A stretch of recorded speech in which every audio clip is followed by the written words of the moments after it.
Bueno, comenzamos entonces con nuestra segunda charla. Aquí ya entonces vamos a empezar a hablar de los distintos modelos de teoría del delito y vamos a empezar con el llamado modelo clásico, causalista o naturalista.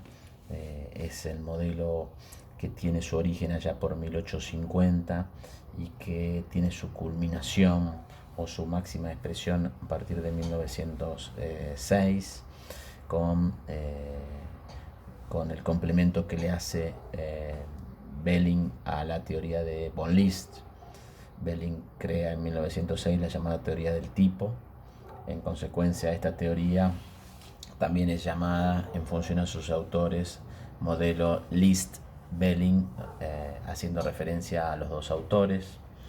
Es un modelo que básicamente es también conocido como modelo objetivo-subjetivo. Todo lo objetivo está en el injusto y todo lo subjetivo, el componente subjetivo del delito, está en la culpabilidad. Dolo y culpa fundamentalmente y la conciencia de antijuridicidad están ubicados en la culpabilidad. También algunos autores lo llaman como modelo clásico, queriendo denotar que es lo ya superado, lo pasado de moda o un poco lo tradicional. ¿Cuáles son los postulados de esta escuela? Que es un poco el primer momento de desarrollo de la teoría del delito, ¿no? Por lo menos tal cual lo conocemos nosotros en la actualidad. Lo que hace von List, toma la teoría causal, que es un poco, toma él lo que le da la época, que es todo el auge del positivismo, el auge del desarrollo del hombre, con la creación sobre todo a partir de las ciencias naturales y en el pensamiento del hombre de que puede dominar todo. Este es un momento histórico donde el hombre piensa que a través de las ciencias puede llegar al conocimiento, a un conocimiento infinito, a conocer todo. Y bueno, lo que hace von List es toma el mismo método de análisis desde la experiencia, desde lo empírico y separado por compartimientos que hace la física o la química, es decir, trabaja de la misma manera que trabajan las ciencias naturales, desde compartimentos estancos, y construye una pirámide, y esta pirámide tiene como base o como primer momento de desarrollo a la acción, que ya dijimos que es el elemento central, el sustantivo, el género, y el resto de los elementos, la tipicidad, la antijuricidad y la culpabilidad, van a ser adjetivos de esa acción, componentes de esa acción. Lo que hace von List entonces es construir una teoría en base a los sentidos. En el injusto va a colocar todo lo externo, todo lo que puedo ver, tocar, sentir, palpar, oír, escuchar. Es decir, desde la visión de un tercer observador que está analizando todo lo que pasa y percibe todo lo objetivo, todo lo que veo. Todo eso va al injusto. Describe una realidad externa en el injusto. Entonces, ¿qué hago? Primero veo una muerte y el proceso causal que ocasionó esa muerte. Luego me pregunto quién causó esa muerte y por qué lo hizo. Y esto se analiza a través de un tercer observador. El tercer observador nos describe lo que vio. Nos ve esta muerte, nos ve una persona que efectuó un disparo, pero hace un proceso de retroceso hasta llegar al autor del delito. Y luego, cuando llegamos al autor del delito, allí le vamos a preguntar usted por qué realizó esto o por qué actuó de esta manera. El primer componente dentro de la escuela clásica naturalista de von List es la acción. La acción para von List es el movimiento corporal que pone en marcha un proceso causal provocando un resultado, es decir, lo que el tercer observador ve es la acción de la persona, el resultado que causa y el movimiento corporal que la persona realiza, es decir, una especie de voluntariedad de, por ejemplo, apretar el gatillo, que va a unir esta acción con el resultado. Ese es el proceso causal. Entonces, básicamente, la acción tiene tres componentes: la acción en sí, el resultado y la unión a través del nexo causal, la descripción que hace el tercero. A nivel acción, para von List no interesa la voluntad o la finalidad que tiene que tener el sujeto, solamente hay una especie de voluntariedad, que es la voluntariedad de apretar el gatillo, es decir, de poner en marcha esa acción. Pero no penetra von List en la cabeza de la persona para preguntarle por qué realizó esa conducta o cuál era la finalidad en función de la cual realizaba la conducta.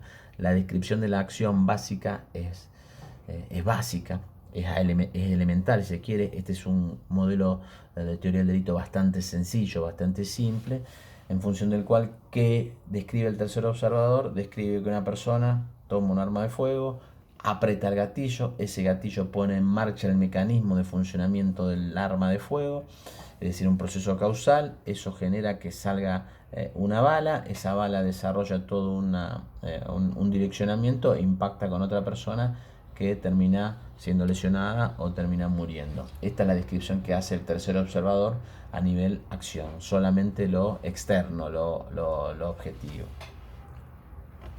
El injusto para von List es solamente, como observamos, objetivo, en consecuencia es desvalor básicamente de resultado.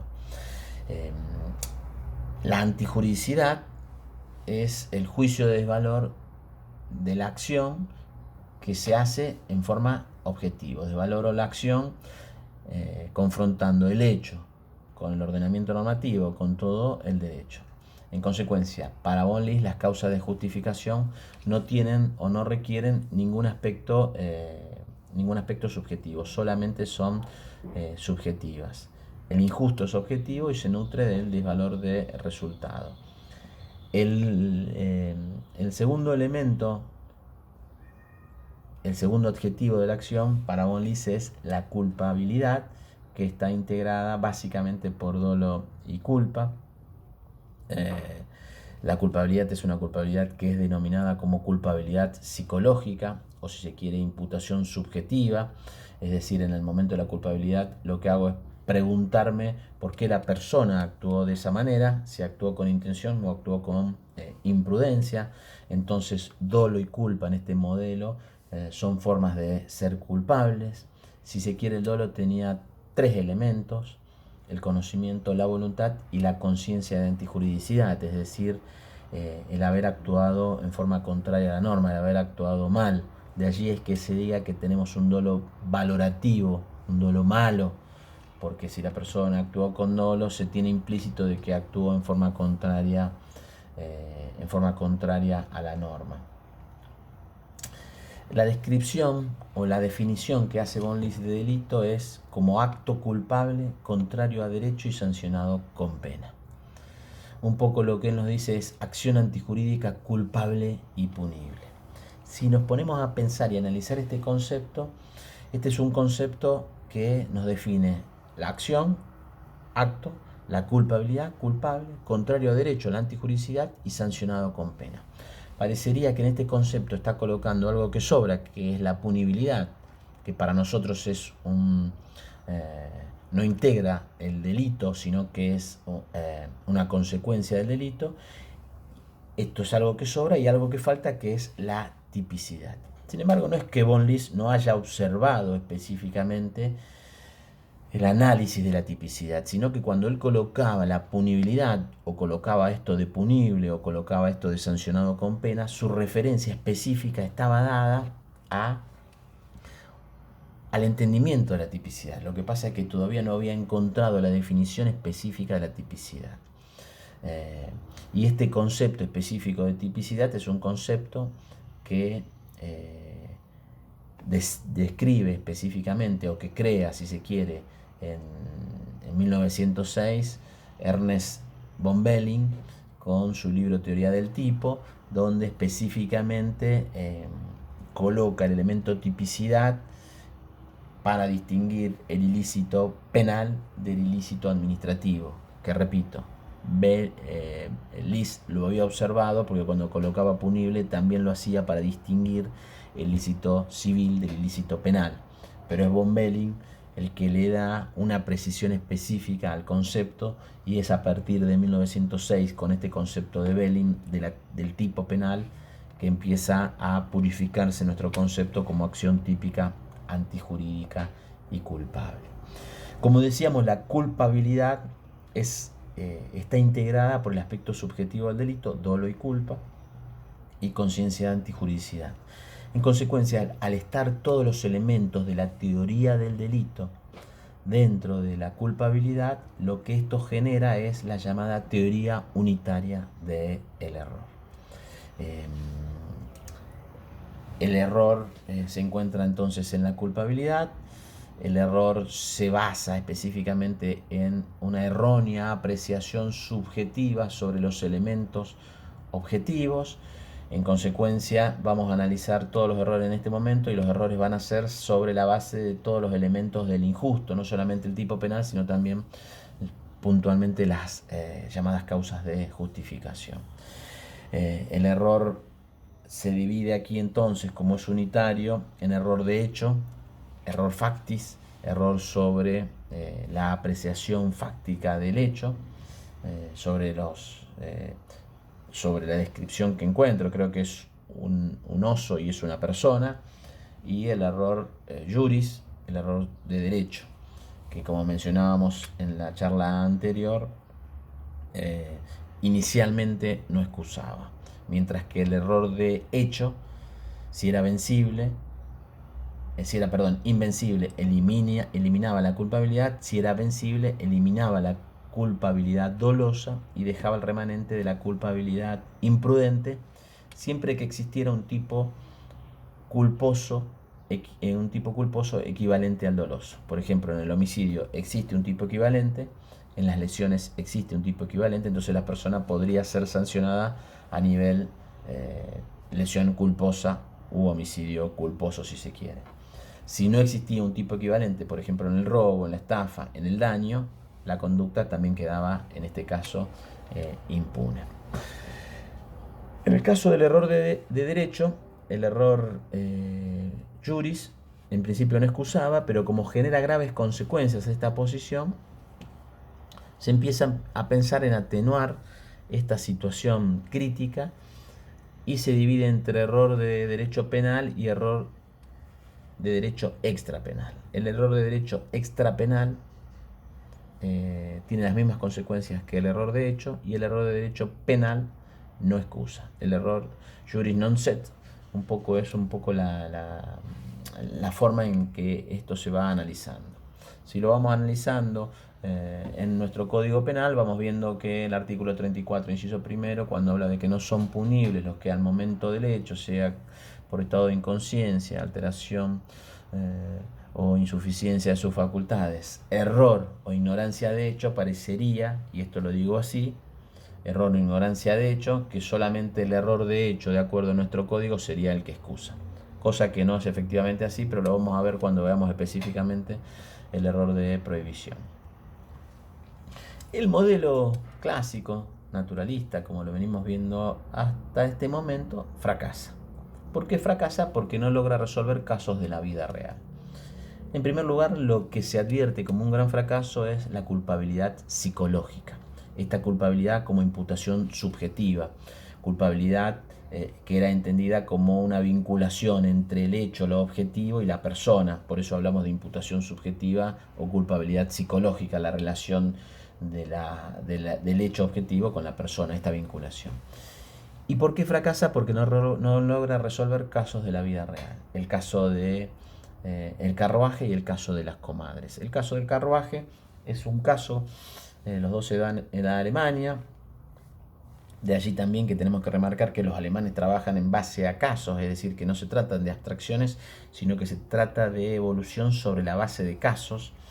El caso del carruaje, el dueño le dice que ensille el caballo al empleado porque van a ir al centro del pueblo. El empleado le dice que no era conveniente porque el caballo estaba bastante exaltado y que si iban al pueblo podía generar lesiones. El patrón le dice que ensille porque si no lo despedía. Obviamente que el empleado ensilla, van al pueblo. Cuando bajan del caballo, el caballo lo atan y el caballo se desboca y termina generando lesiones a una persona. El caso de las comadres es un caso con algunas particularidades. Las comadres eran las que daban a luz a las mujeres en un pueblo minero en Alemania. Ocurría de que si era día de semana, a la persona, al hombre, se le daba el día libre para que vaya a anotar al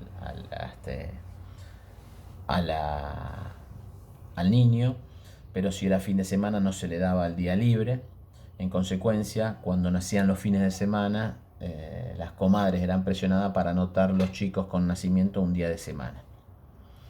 Ambos casos son con condenas en primera instancia, y cuando se llega al Tribunal Supremo alemán, específicamente el Tribunal Supremo observa de que son casos en los cuales hay dolo o hay culpa, pero también hay circunstancias concomitantes, hay algo más. La pregunta es, ¿el derecho puede reprochar desde lo normativo estos hechos a las personas? ¿Les era exigible actuar de una manera distinta? Y aquí nace el concepto de culpabilidad normativa como reprochabilidad que elabora Frank en 1907.